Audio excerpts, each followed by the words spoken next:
No te kaunihira o Tāmaki Makaurau te whakaaro nui kia tū mai anō ai te whakataetai 2 degrees haka te kau mārua a pōpō.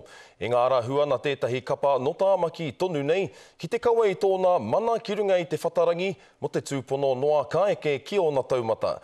Kei Raniera Harrison, ngā whakamahuki. Ko taua wahanga o te tau, 2 tikri kapa haka te kau mārua. Ka hua ake, ko ona paenga.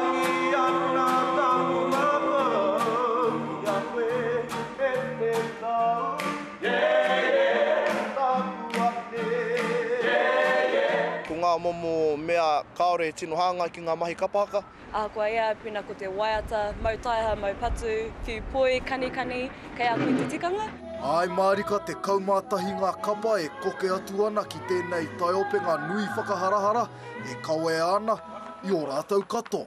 Oh, bro, everything. The X Factor, just everything, you know. Ahakoa e wāte ana te papa ki ngā mea katoa, ko te mea me maumahara noho tonu ki ngā tikanga Māori. Mua pōpō mui ai te whare kapua o Tāmaki Makaurau e te tini tāngata, he te kaumārua ngā kaihaka, te kaumārua miniti, o tira te kaumārua mano tāra te whiwhi, e hea kēnei ngā tohu e ki ana, he pakanga nui, kai te haere. I humango ana ngā mana whakairoa toi ki Tāmaki, kia puta mai ai ngā tino taniwha o tēnei whakataeta.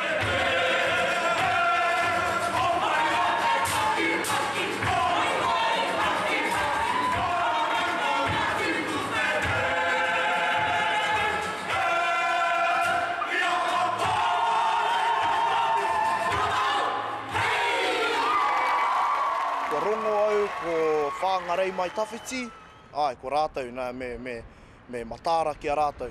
It's not a matter of who are the ones to be watching out for, it's who are they meant to be watching out for, because Awanuiarangi is coming for you. Bang. Ka kore e taki atu ana te katoa i te tieke nui kei te tūranga tuatahi, e tū ana. First stop would be McDonald's on the way back to Awanuiarangi. Big Macs all around.